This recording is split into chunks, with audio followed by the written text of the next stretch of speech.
Hello everyone, स्वागत है आप सबका। मेरा नाम है प्रवीण चक्रवर्ती और आज हम लोग डिस्कस करने वाले हैं जो आप देख पा रहे हैं होम स्क्रीन पे कि झारखंड शैक्षिक अनुसंधान एवं प्रशिक्षण परिषद रांची द्वारा यानी जैक के द्वारा जो क्वेश्चन पेपर यानी जो सेट पेपर अवेलेबल करवाया गया है फिजिक्स का, उसको मैं यहाँ पूरी डिस्कस करने वाला हूँ। इसके लिए आपको समय मिलेंगे 1.5 घंटे, 35 मार्क्स के हैं और ये क्लास 11th के लिए है। ठीक है, तो आई होप कि आपको ये वीडियो पसंद आएगा। मैं पूरा का पूरा कोशिश करूँगा कि आपको ये चीज़ें सारी क्लियर करते हुए बढ़ूँ। देखिए, पहला क्वेश्चन क्या कह रहा है कि द फिजिकल क्वांटिटीज़ आर, ठीक है, इसमें से आपको बताना है कौन कौन सा फिजिकल क्वांटिटी, डिग्री है, रेडियन है, स्टेडियन है। ओके, द सेकंड ऑप्शन है length, time, current, thermodynamics, temperature, amount of substance and luminous intensity. Third option है पाउंड, डॉलर, रुपए। अगला है किलो, पाउंड एंड गैलन्स। ठीक है, तो आपको पूछा है फिजिकल क्वांटिटीज़, तो टोटल होते हैं फिजिकल क्वांटिटीज़ 7। तो आप देख सकते हैं यहाँ फिजिकल क्वांटिटीज़ जो है, एक लेंथ के लिए एल होता है, मास के लिए M, time T, electric current के लिए एम्पियर, थर्मोडायनेमिक्स टेम्परेचर के लिए केल्विन, अमाउंट ऑफ सब्सटेंस के लिए मोल, ल्यूमिनस इंटेंसिटी के लिए क्या होता है, कैंडला। 1 2 3 4 5 6 6 7। ठीक है, 7 तरह को हम लोग फिजिकल क्वांटिटीज़ कहते हैं। ठीक है, जो कि फंडामेंटल फिजिकल क्वांटिटीज़ कहलाते हैं। इसके बाद जो कुछ भी डिराइव होके आएंगे उन्हें हम किस कैटेगरी में डालते हैं, उसे हम कहते हैं डिराइव। ठीक है, उसे हम क्या कहते हैं, डिराइव। इसके अलावा जैसे कि आप देख सकते हैं जो सॉलिड एंगल होता है उसका याद रखिएगा। सॉलिड एंगल के लिए क्या होता है, सॉलिड एंगल का ऐसा यूनिट के लिए क्या यूज़ करें, स्टेडन। ठीक है, वो क्या है, सब फंडामेंटल के कैटेगरीज में आ जाते हैं जिसको हम लोग डिराइव कर सकते हैं। ठीक है, तो बट आपसे पूछा गया था फिजिकल क्वांटिटीज़, तो इसके लिए राइट ऑप्शन हो जाएगा ऑप्शन नंबर बी। क्लियर है। अब बढ़ते हैं अगले क्वेश्चन की ओर। Which of the following pair has the same dimension, इसमें से कितने का सेम डायमेंशन होता है। तो सिंपल सा है, ज़्यादा दिमाग नहीं लगाना है, आपको पता होना चाहिए इम्पल्स और मोमेंटम इसका आंसर होने वाला है। क्योंकि इम्पल्स जो होता है जिसको हम लोग डेल पी यानी change in small instant of time में जो फोर्स और टाइम का जो प्रोडक्ट होता है स्मॉल इंटरवल ऑफ टाइम में, that is called impulse and impulse is equal to momentum, that is linear momentum. ठीक है, ओके, क्लियर है। तो आपको पूछा गया था यहाँ सेम। उसके बाद जैसे कि आप देख सकते हैं इसमें तो और ऐसा कोई ऑप्शन क्लियर से पूछा था सेम डायमेंशन, तो सिंपल सा है, आपके लिए बी आंसर होगा। ओके, अब अगला बढ़ते हैं क्वेश्चन नंबर 3 के है द ऐसा unit, the fundamental unit. Sir कौन कौन से फंडामेंटल यूनिट है, देखिए metre, kilogram, second, ampere, kelvin, mole और कैंडला। ओके, पहला metre, kilogram, second, coulomb. Coulomb तो होता नहीं है, कूलम के लिए एम्पियर होता है, तो ये ऑप्शन ऐसे ही हो गया गलत। ओके, मीटर, न्यूटन, न्यूटन भी नहीं होता, न्यूटन भी डिराइव्ड क्वांटिटी है। Metre, kilogram, second, ampere, kelvin, mole और लक्स, लक्स भी डिराइव्ड है। तो जो राइट ऑप्शन है, ऑप्शन नंबर क्या है, ए है। क्लियर है, ऑप्शन नंबर ए है, जिनको मैंने अभी तुरंत बताया कि फंडामेंटल क्वांटिटीज़ के फंडामेंटल यूनिट्स हैं।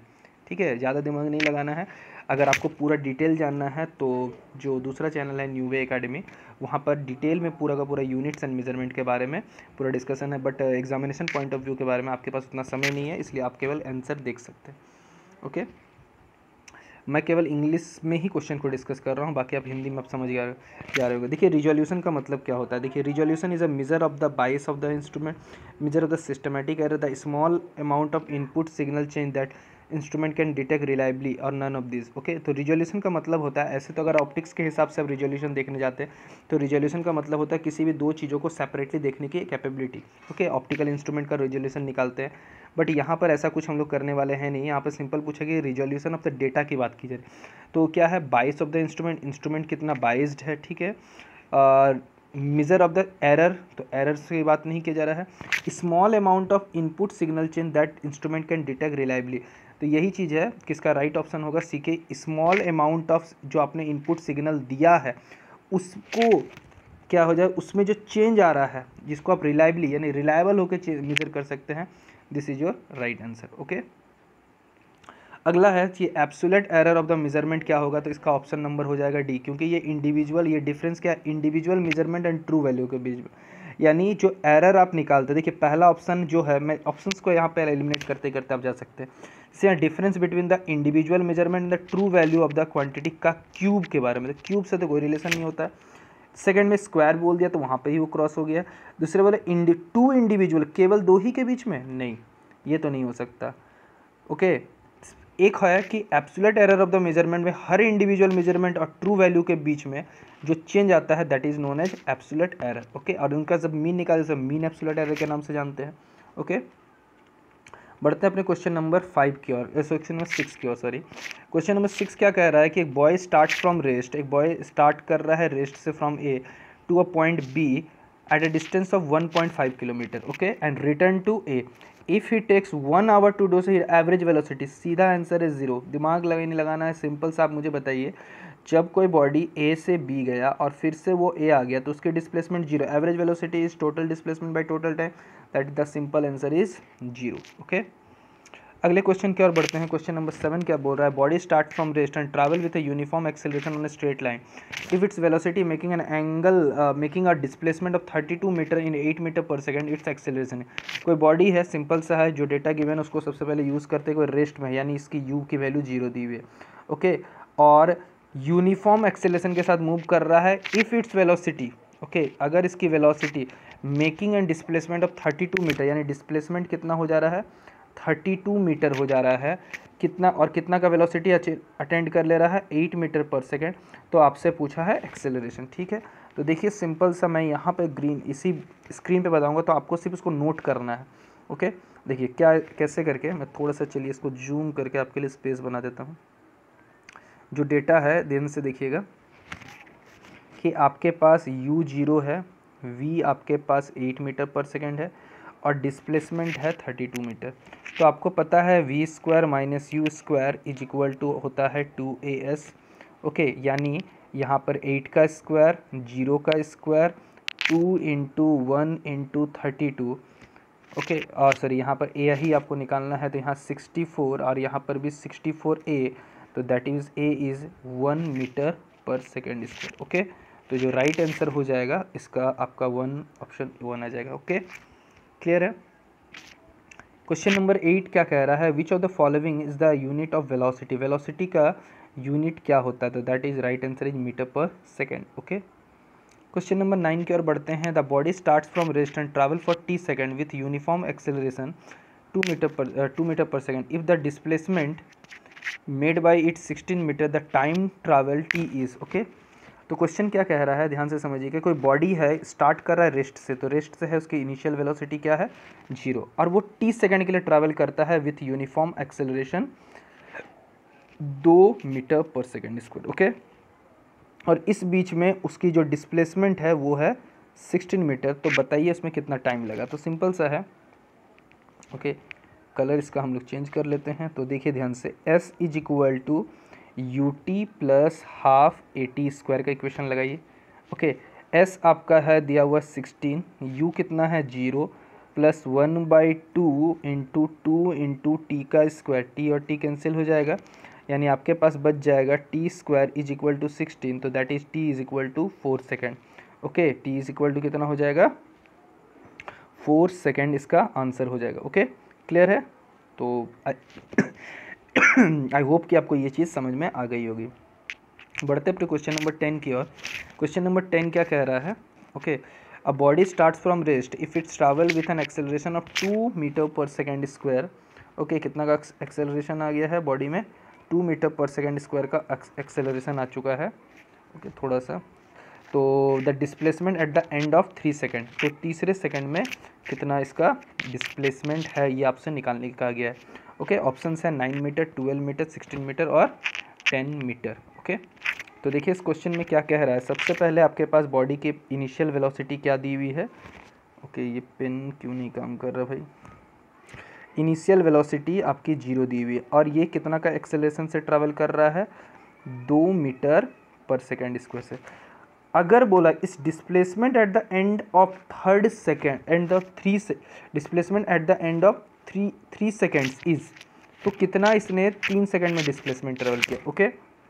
तो सबसे पहले मुझे बताइए, अगर हम लगाते हैं s is equal to U T plus half A T square में, तो u आपका 0 है, तो फर्स्ट टर्म तो ऐसे भी आपका 0 हो गया, 1/2 इंटू 2 इंटू 3 का स्क्वायर हो गया 9, तो इसका मतलब क्या हो गया 9 मीटर, यानी बॉडी ने स्टार्ट से लेकर 3 सेकंड के बीच में बॉडी ने कितना मीटर डिस्प्लेस किया है, 9 मीटर डिस्प्लेस किया, ओके।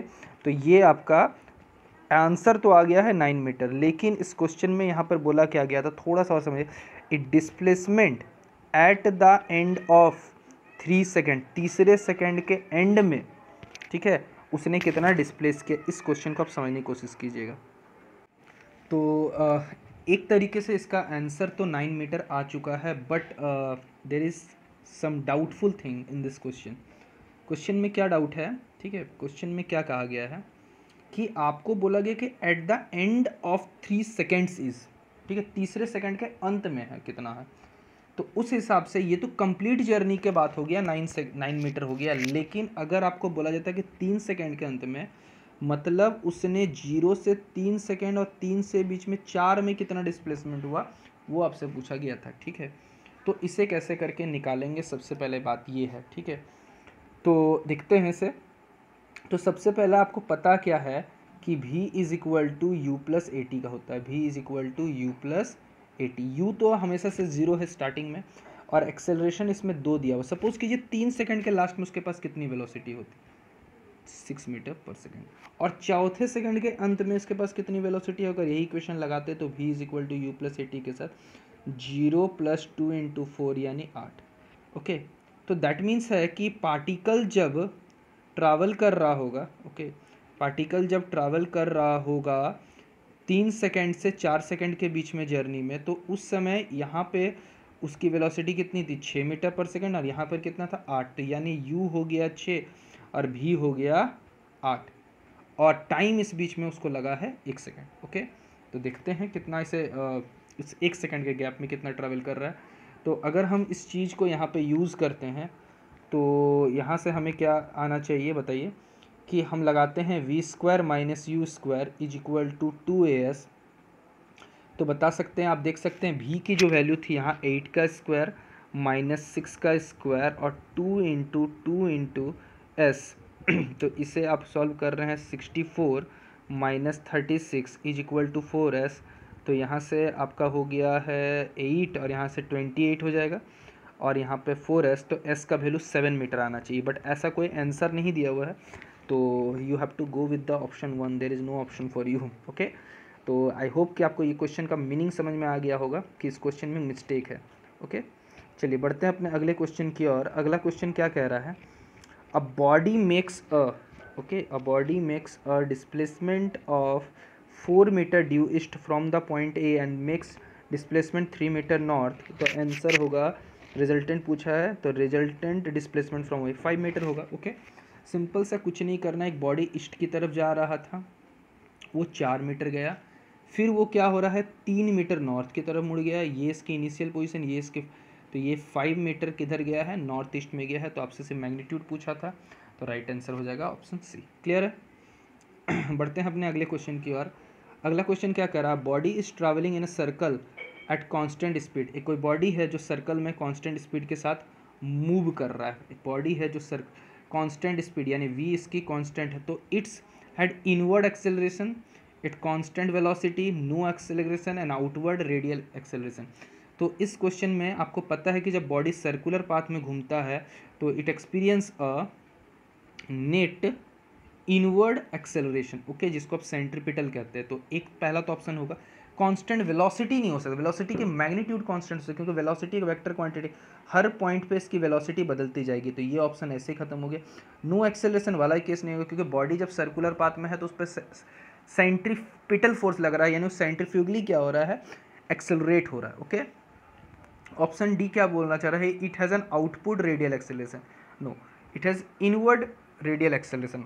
ओके, तो आई होप कि आपको ये वाला ऑप्शन क्लियर हो गया होगा, किस तरीके से हम इसे क्लियर करते हैं। ठीक है, तो अब समझने की कोशिश करते हैं कि आगे क्या कह रहा है। क्वेश्चन नंबर 13 क्या कह रहा है कि when angular velocity changes with respect to time, जब एंगुलर वेलोसिटी टाइम के साथ चेंज होता है तो क्या होता है, angular acceleration is produce, angular linear acceleration is constitute a couple is linear velocity is produce. देखिए, एंगुलर वेलोसिटी ओमेगा, टाइम के साथ D omega by D T change हो रहा है, तो इट क्रिएट्स एन अल्फा, यानी angular velocity is produce. Okay,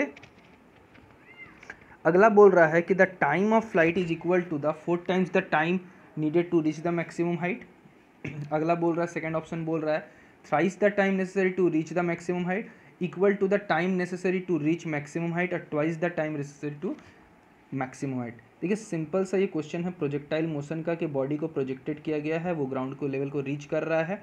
तो बताना है कि जब वो बॉडी यहाँ से बोला कि टाइम ऑफ फ्लाइट यानी कंप्लीट जर्नी में जो टाइम लग वो किसके बराबर है, तो सिंपल सा है कि कहाँ क्या है, equal to the time necessary to reach the maximum height. Okay, यहाँ पे ट्वाइस, देखिए एक फोर्थ ऑप्शन को देखिए ध्यान से, फोर्थ ऑप्शन में क्या बोल रहा है, twice the time necessary to reach the maximum, यानी बॉडी को मैक्सिमम हाइट तक पहुंचने में, जिसको आप टाइम ऑफ एसेंट, और आपको पता है टाइम ऑफ एसेंट और टाइम ऑफ डिसेंट इक्वल होता है। तो एसेंट का टाइम अगर t1 है, डिसेंट का टाइम t2 है, तो total time t1 plus t2, but according to the projectile motion you have also learn that t1 and t2 are equal. तो t1 एंड t2 अगर इक्वल है तो यहाँ से दो उसका दोगुना नहीं हो जाएगा, क्योंकि ये 2t1 हो जाएगा, यानी option number D is your answer. Clear है। अगला देखिए क्वेश्चन क्या बोल रहा था, path followed by the projectile is called, simple सा है, फैक्ट वाली बात है, इसे हम कहते हैं ट्रेजेक्टरी नॉट ट्रैक्टर। पता नहीं इस वाले ऑप्शन को ट्रैक्टर देने का क्या मतलब था, ये तो मुझे भी समझ में नहीं आया। ओके अच्छा, अब अगला देखिए क्वेश्चन नंबर 16 क्या कह रहा है कि when a bus stop suddenly the passengers, okay the passengers fall in the bus falls forward, this is explained by Newton's first law, Newton's second law, Newton's third law, by the law of conservation of momentum। तो simple सा बात है, आप इसे class 9 की book में ही पढ़ते हैं कि ये न्यूटन्स फर्स्ट लॉ, क्योंकि जब आप बस में बैठे होते हैं तो क्या बोल रहा है, बस सडनली स्टॉप, बस चल रही होगी, आप बस अचानक रुकी, आपका पैर भी रुक जाता है, लेकिन आपकी बॉडी आगे की ओर मोशन करते रहना चाहती है, इससे कहते हैं इनर्शिया को बनाए रखने की tendency, that is explain by Newton's first law. ठीक है, अगले बढ़ते हैं क्वेश्चन की और। क्वेश्चन नंबर 17 क्या बोल रहा है, passenger sitting in the bus moving at a uniform speeds, okay moving at a uniform speed feels pushed backward whenever the bus accelerated forward. The type of force is gravitation force, okay, real force, frictious force और shadow force और frictional force। okay, क्या कह रहा है question में कि passenger sitting on the bus, एक बस में पैसेंजर बैठा हुआ, moving with a uniform speed, feels pushed backward, वो पीछे की ओर पुश करता है, when the bus is accelerated forward, जब बस आगे की ओर एक्सेलरेट होता है। तो इसका सीधा सीधा रीजन है, इट एक्सपीरियंस सूडो फोर्स, जो कि एक फिक्सस फोर्स होता है कि बस अगर एक्सेलरेट होता है तो वो नॉन यूनिफॉर्म फ्रेम में, नॉन यूनिफॉर्म फ्रेम में आने के कारण से वो फिक्सियस फोर्स, यानी ऑप्शन नंबर सी। क्लियर है, यही होता है सूडो फोर्स। क्या होता है, फेक फोर्स होता है, जो होता तो नहीं है बट वो नॉन एक्सेलरेटिंग फ्रेम में बॉडी पे ऑपरेट होता है। ओके, क्वेश्चन नंबर 18 क्या कह रहा है, body of mass 5 kg travelling with a uniform velocity of 2 metre per second, its momentum, one of the simple question that is simple है, momentum is equal to, आपको पता है मास इनटू वेलोसिटी होता है। कलर क्यों नहीं काम कर रहा है, देखिए just a minute, P is equal to, यहाँ तो काम करना चाहिए। ओके आपको पता है P is equal to M into B, mass जो है वो 5 है, वेलोसिटी है 2, यानी 10 is your answer, 10 kg metre per second. Clear है, तो ये आपको शायद ये बहुत अच्छे से समझ में आ रहा होगा। क्वेश्चन नंबर 19 की ओर बढ़ते हैं, the mass of the body which is equal to the ratio of the force acting on the body to the acceleration produce in the body, यानी आपसे क्या बोल रहा है कि जो मास होता है वो फोर्स और एक्सेलरेशन का रेशियो होता है। आपने पढ़ा होगा F is equal to M in Newton second law. हालांकि ये स्टेटमेंट आप गलत बोल सकते हैं, मैं बार बार एक ही चीज़, मैं जब भी पढ़ाता हूँ तो मैं बोलता हूँ बच्चों को कभी कि F is equal to M is not the right definition of the newton second law. आपको हमेशा क्या कहना है, F is equal to D P by D T, यानी rate of change of linear momentum. Okay, तो उसी का एक रिजल्ट आता है F is equal to M A. खैर क्वेश्चन पे यहाँ फोकस करते हैं, mass is given by force by acceleration. तो फोर्स बाय एक्सेलरेशन जो है, ठीक है, फोर्स बाय एक्सेलरेशन जो है तो वो क्या है, which is equal to the ratio of mass. क्या है मास, कैसा मास की बात की जा रही है, इंटरनल मास की बात की जा रही है। ये कौन सी मास है, इंटरनल मास, ना कि ग्रेविटेशन, ना कि इलेक्ट्रोमैग्नेटिक। ओके क्लियर है। क्वेश्चन नंबर 20 की बात कर रहे हैं, block of would is placed on the surface, the force is applied parallel to the surface to move the body, the friction force developed act normal to the upward surface, normal to the surface downward along the direction of applied force और opposite to the direction of applied force। यानी क्या रहा है कि कोई body है वो block रखा हुआ है सरफेस पे, उस पर आपने एक फोर्स लगाया F आगे की, और उस बॉडी पे फ्रिक्शन फोर्स लगेगा क्योंकि वो रिलेटिव मोशन को अपोज करना चाहता है। तो सीधा सीधा है बैकवर्ड डायरेक्शन, मतलब direction opposite to the motion of the body. Clear है। तो ये आपको क्वेश्चन नंबर 20 तक आई होप कि आपको सारे के सारे समझ में आ गए होंगे। कोई भी दिक्कत है कमेंट सेक्शन खुला हुआ है, आप कमेंट सेक्शन में कमेंट करके बता सकते हैं। क्वेश्चन नंबर 21 पे बढ़ते हैं। Out of the fundamental forces gravitation force, electromagnetic force, weak nuclear force, strong nuclear force, gravitation force कैसा है? तो याद रखिएगा ग्रेविटेशन फोर्स सबसे वीकेस्ट फोर्स होता है। तो इसमें जो सबसे लोवेस्ट फोर्स आएगा ग्रेविटेशन फोर्स, और सबसे स्ट्रॉन्गेस्ट फोर्स आ जाता है वो है आपका यहाँ पे देखिए strong nuclear force. Okay, rank 1 में जो रैंक 4th, सॉरी यहाँ पे पूछा था ऑर्डर में, तो rank 4th in the strength wise में वो 4th में आता है, और स्ट्रेंथ वाइज में रैंक 1 पे आता है स्ट्रॉन्ग न्यूक्लियर फोर्स। ओके, उसके बाद अगर आप ऑर्डर में अरेंज करना चाहते हैं तो सबसे पहला स्ट्रॉन्गेस्ट में दूंगा न्यूक्लियर को, सेकंड वीक न्यूक्लियर को, थर्ड इलेक्ट्रोमैग्नेटिक को, चौथे ग्रेविटेशन को। ओके, ये ऑर्डर होता है।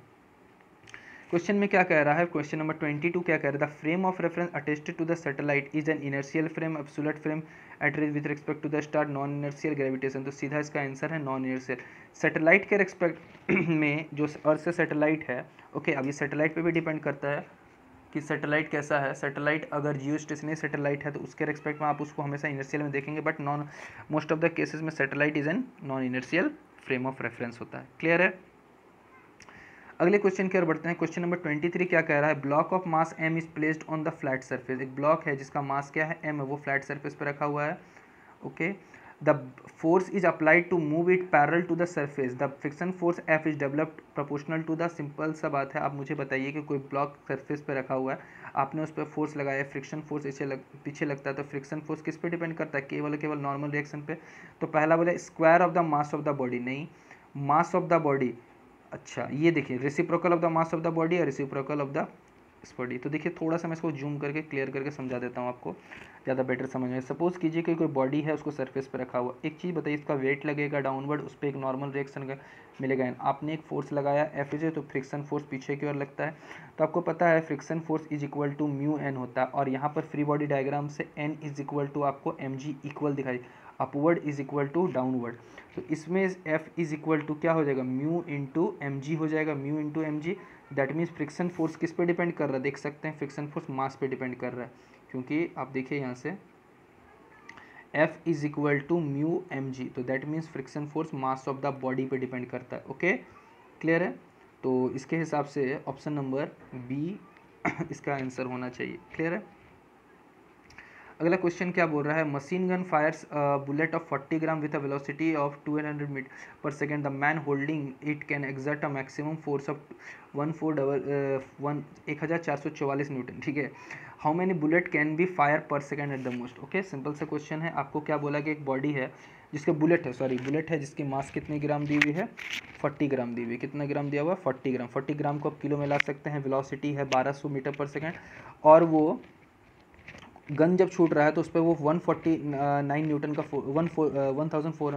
144 न्यूटन का फोर्स लगा रहा है। तो आप मुझे बताइए कि कितने बुलेट छूट गए पर सेकंड के हिसाब से। तो सिंपल सा है, आपको करना क्या है यहाँ पे, सिंपल सा एक चीज़ बताइए, आपको सीधा नंबर ऑफ बुलेट निकालना है। मैं इतना बताता हूँ, फोर्स है टोटल बाई एक का बुलेट, यानी एक का momentum F by M B. Force कितना है? इतना, और मास कितना है? 40 ग्राम। तो 40 बाई ग्राम के लिए होता है 1000 से डिवाइड। ओके, जी का वैल्यू, सॉरी जी का है वेलोसिटी का वैल्यू है 1200। कितना है? 1200। तो आप देख सकते हैं यहाँ 0 0 कैंसिल आउट हो गया, ये और ये कैंसिल आउट हो गया।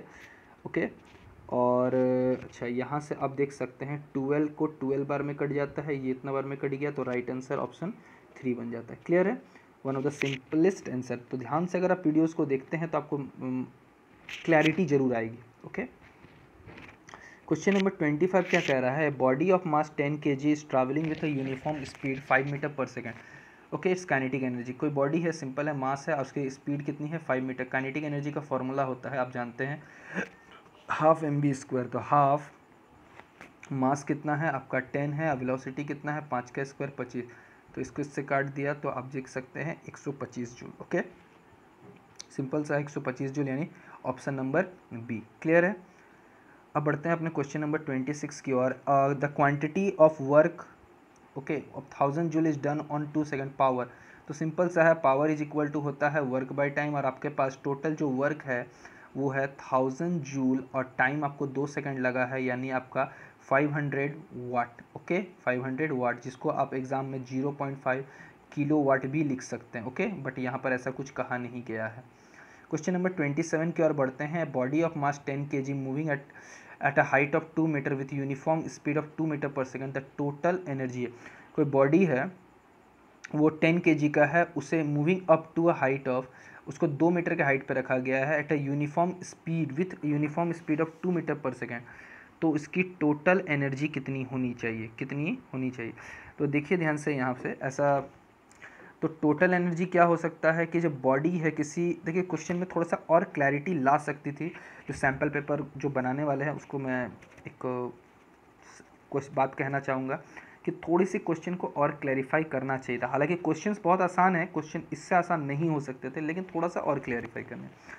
A body of mass 10 kg moving at a height of 2 metre with uniform speed 2 metre per second, तो इसकी टोटल एनर्जी, तो देखिए यहाँ पर टोटल एनर्जी क्या होता है, सिंपल है। अगर हम बात करते हैं kinetic energy plus potential energy mgh, तो काइनेटिक एनर्जी की जब बात करते हैं हाफ, मास कितना है आपके पास, मास कितना है 10 और वेलोसिटी कितना है आपका 2 का स्क्वायर 4, ओके। तो इसको जब हम इससे कट कर रहे हैं तो यहाँ से एक साइड से काइनेटिक एनर्जी तो 20 जूल आ जा रहा है, और पोटेंशियल एनर्जी हम जब हम निकालेंगे mgh, मास आपका कितना है 10, जी का वैल्यू 9.8 और हाइट कितना है 2 मीटर, तो यहाँ से हम लोग काट देते हैं तो 9 2 16, 18 और 1 हो जाता है 19, ओके। तो यहाँ से 19 और यहाँ से आपका 20, तो that means 216 joule is your answer, क्योंकि यहाँ टोटल एनर्जी काइनेटिक और पोटेंशियल दोनों को मिला के आ जा रहा है। क्लियर है।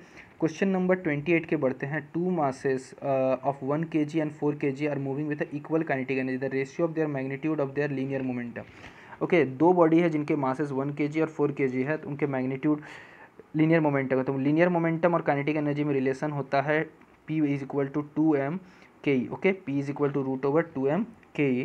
तो अगर हम बात करते हैं दो बॉडी यानी P2/PM की बात करते हैं, काइनेटिक एनर्जी सेम है, तो इसका मतलब वो मासेस पे डिपेंड करता है, m2/m1, ओके, m2/m1। हालांकि आपको ऐसे निकालना बोला गया था P1/P2, तो यहाँ पे m1/m2, तो 1/4, okay, 1/4 that is 1/2 is your answer, यानी option number B is your answer. Question number 29 क्या कह रहा है, body of mass 100 kg fall from the height of 10 metre, increase in kinetic energy. तो आपको पता है कि जो इंक्रीज इन काइनेटिक एनर्जी होता है is equal to the amount of work done by the conservative force, okay. तो kinetic energy कितना आएगा, वो कितना आएगा mgh के बराबर ही आएगा। तो मास कितना है 100, जी का वैल्यू है 9.8, ओके। थोड़ा सा चलिए आराम से लिखते हैं यहाँ पे, देखिए पहले काइनेटिक एनर्जी बराबर सिंपल होगा यहाँ पे जितना वर्क डन होगा mgh, m कितना है 100, जी का वैल्यू कितना है 9.8 और हाइट कितना है 10 मीटर, तो यहाँ से हम लोग डेसिमल निकाल देते हैं 00, दैट मीन्स 9800 जूल, यानी option number A, okay. Question number 30 की ओर बढ़ते हैं। Block of moment of inertia है, एक बॉडी है जिसका moment of inertia 3 kg metre per second square है, okay, with an angular velocity 2 radian per second, has the same kinetic energy as the mass of 12 kg moving with the velocity of इतना, okay. तो देखिए ध्यान से, एक body है जिसकी moment of inertia यानी सिंपल आई गिवन है, उसका 3 kg metre per second, 3 kg metre square, और उसकी जो एंगुलर वेलोसिटी है वो है 2 रेडियन पर सेकेंड, और उसके पास उतनी ही काइनेटिक एनर्जी है जितनी काइनेटिक एनर्जी एक बॉडी है जिसकी मास कितना दिया हुआ है 12 kg, तो उस बॉडी के 12 kg वाले बॉडी की वेलोसिटी निकालना। तो सबसे पहले मुझे बताइए, काइनेटिक एनर्जी कोई बॉडी रोटेट करता है तो आप जानते हैं उसके पास एनर्जी होता है हाफ आई ओमेगा स्क्वायर, और वो किसके बराबर हो रहा है हाफ mv स्क्वायर के बराबर, हाफ और हाफ कैंसिल हो गया, तो यहाँ से जो v निकालना है, तो v निकालने के लिए हम करना क्या पड़ेगा, देखिए आराम से देखिए, i की जो वैल्यू है, कलर यहाँ से चेंज कर लेते हैं, i की जो वैल्यू है वो आपका 3 इंटू ओमेगा की वैल्यू है 2 का स्क्वायर 4, मास कितना है 12 और v का स्क्वायर, तो यहाँ से cancel out, v is equal to 1 metre per second square आ जाएगा, ओके। आसान शब्दों में आप इसे इस तरीके से समझ सकते हैं। क्वेश्चन नंबर 31 क्या बोल रहा है, पार्टिकल है परफॉर्मिंग यूनिफॉर्म सर्कुलर मोशन है, एंगुलर मोमेंटम एल है, एक बॉडी है जिसका यूनिफॉर्म सर्कुलर मोशन है, उसका एंगुलर मोमेंटम क्या है एल है। अगर हम लोग एंगुलर वेलोसिटी को डबल कर दें, एंगुलर फ्रीक्वेंसी यानी ओमेगा को डबल कर दें और काइनेटिक एनर्जी को आधा कर दें, तो नया एंगुलर मोमेंटम क्या होगा, ठीक है। ऑप्शन है L/2, L/4, 2L, 4L, okay. तो देखिए ध्यान से, इसे हम जूम कर लेते हैं एक बार, तो आराम से समझने की कोशिश कीजिए कि एक बॉडी है जिसका, सपोज कीजिए कोई बॉडी है जिसका एंगुलर मोमेंटम है L, ओके, और इसकी एंगुलर फ्रीक्वेंसी है ओमेगा। तो आप काइनेटिक एनर्जी को लिख सकते हैं इनके टर्म में हाफ, आप जानते हैं एल डॉट ओमेगा हो जाएगा। Okay, kinetic energy. तो सिंपल अगर हम बात बोल रहे हैं तो आपसे पूछा नहीं काइनेटिक, जब आप एंगुलर मोमेंटम को डबल कर देते हैं, काइनेटिक एनर्जी को आधा कर देते हैं, तो अगर मैं सिंपल बोलता हूँ यहाँ से अगर आप एल लिखना चाहते हैं तो 2ke बाई कितना हो जाएगा, ओमेगा हो जाएगा। ये फर्स्ट केस में एंगुलर मोमेंटम था। लेकिन जब आप इसको इसमें डबल कर देते हैं तो नया एंगुलर मोमेंटम क्या हो गया, 2 का 2, काइनेटिक एनर्जी को आधा कर दिया, यानी काइनेटिक एनर्जी बाई 2, और एंगुलर मोमेंटम को क्या कर दिए थे, डबल कर दिया, यानी 2 कर दिए थे। तो दैट मीन्स 2 काइनेटिक इतना बाई 4 इंटू ओमेगा, इस पूरे क्वांटिटी को जिसमें ग्रीन कलर से दिखा रहा हूँ, सॉरी ये 1/4 को छोड़ के ये पूरा का पूरा पहले वाला एंगुलर मोमेंटम था, दैट मीन्स L/4 हो जाएगा, यानी L/4 होगा इसका आंसर। ओके, देखिए ध्यान से, यानी जो आंसर होगा वो L/4 हो जाएगा। क्लियर है। क्वेश्चन नंबर 32 की ओर बढ़ रहे हैं। A thin uniform circular ring है, अच्छा ठीक है, is rolling down inclined plane of angle theta without slipping its linear acceleration along the inclined plane कितना होगा। ओके, तो सिंपल सा है कि आपको बोला गया है कि इंक्लाइंड प्लेन पर कोई एक रिंग है जो रोल करके नीचे आ रहा है, क्लियर है, और यहाँ पर इंक्लिनेशन कितना डिग्री बन रहा है, 30 डिग्री बन रहा है। तो बताइए कि जब वो लीनियर एक्सेलरेशन कितना आ सकता है। ओके, तो देखिए इसके लिए हमें करना क्या पड़ेगा, इसके लिए अगर हम चाहे तो डायरेक्ट फार्मूला लगा के भी बना सकते हैं, क्योंकि डायरेक्ट इसमें फार्मूला अगर हम लोग लगाते हैं, डायरेक्ट फार्मूला क्या लगाएंगे, आपको पता होना चाहिए कि एक्सेलरेशन इज इक्वल टू होता है g sine theta by 1 plus के स्क्वायर बाई आर स्क्वायर होता है, जहाँ के क्या है, रेडियस ऑफ जायरेशन है। तो अगर आप रिंग की बात करते हैं, यूनिफॉर्म रिंग की, तो रिंग का रेडियस ऑफ जायरेशन क्या होता है, खुद वो क्या होता है, रिंग के लिए केस में क्या होता है, आर स्क्वायर होता है। अगर यही वाला कोई सॉलिड डिस्क होता है वो आर स्क्वायर बाई 2 हो जाता है। तो अलग अलग जगह पे अलग अलग है, और यहाँ जी की वैल्यू कितनी और यहाँ थीटा की वैल्यू कितनी, 30 डिग्री। तो यहाँ पे पुट करते हैं G into sine 30 by 1 plus R square by 2 into R square. तो आर स्क्वायर कैंसिल हो जाएगा। आप जानते हैं साइन 30 जो होता है वो आपका होता है हाफ, तो बेसिकली आपका आ जाएगा g/2 और नीचे आपका 3/2, तो 2 और 2 कैंसिल आएगा, दैट मीन्स g/3, यानी option number B. Okay, question number 33 की ओर बढ़ते हैं। The moment of inertia depend upon the distribution of particle mass position of the axis. Okay, definitely moment of inertia का जो फॉर्मूला होता है वो समेशन mr² होता है। तो ये डिस्ट्रीब्यूशन ऑफ मास किस तरह से डिस्ट्रीब्यूट, मास का radius of gyration individual particle के पोजीशन पे डिपेंड करता है। ओके, तो इसके हिसाब से option number D. Okay, question number 34 की ओर बढ़ते हैं।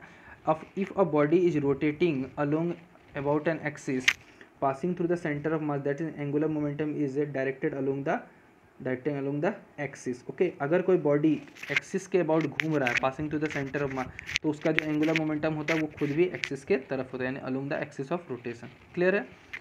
अब क्वेश्चन नंबर लास्ट की ओर बढ़ते हैं। क्वेश्चन नंबर लास्ट क्या बोल रहा है, particle moving on a circular path decreasing speed, circular path में घूम रहा है, उसका स्पीड क्या कर रहा है, डिक्रीज कर रहा है। तो इसमें correct objective, angular momentum remains constant, acceleration is toward the centre, particle moves in a spiral path with decreases radius, the direction of the angular momentum remains constant।